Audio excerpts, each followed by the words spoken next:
চাকরি করে ঘরে ফিরছে, তাদের সন্তান আছে, তাদের বিবি বাচ্চা আছে, তারা আজকে খেলাধুলা করতে পারে।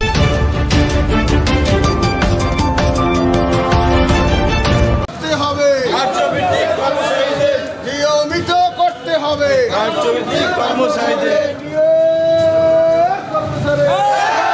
কিন্তু আজকে বৈষম্য বিরোধী যে সরকার আসছে তাদেরকে ধন্যবাদ জানাই, কিন্তু এখন এই যে ওয়ার্সাসের ভিতরে আমরা 30 থেকে 40 বছর চাকরি করতেছি, তাদের নিয়মিত করা হইতেছে না।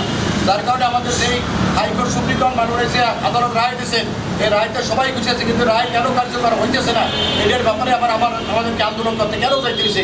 এই জন্য আমাদেরকে চিফ ইঞ্জিনিয়ার মহোদয়কে আমরা আবেদন জানাই যাতে এই বৈষম্য শিকার না হইয়া আমাদেরকে যাতে নিয়মিত করা, এই ব্যাপারে তাদের সজাগ থাকার জন্য আমরা আকুল আবেদন জানাই। দ্বিতীয় কথা, আমাদের যে সচিবালয়ের যে সচিবরা আমাদেরকে যেই প্রজ্ঞাপন জারি করছিলেন যে আমাদেরকে দেওয়ার জন্য, আবার এক মহোদয় কিছু লোক আমার এর বিরোধিতা করে আসছে।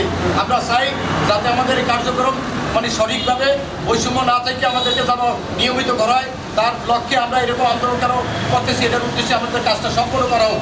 আমরা চাই সচিবালয় থেকে আমাদের অতি সত্তর কাজটা সম্পূর্ণ করে দেওয়া হোক।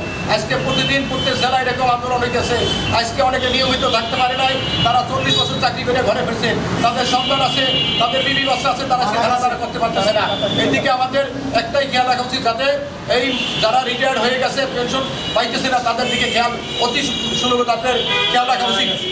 এবং যারা অনেকে মারা গেছেন, চাকরি করছেন, কিন্তু আজ পর্যন্ত তারা পেনশন পান নাই, সরকারের কাছে আমাদের আবেদন যাতে আমরা যাতে পেনশন পাইতে পারি, অন্যান্য ভাতা দিবে তার ব্যবস্থা করার জন্য বেশি অনুরোধ আমরা জানাইতেছি, কিন্তু এখন পর্যন্ত কোনো কার্যকর ব্যবস্থা নেওয়া হইতেছে না।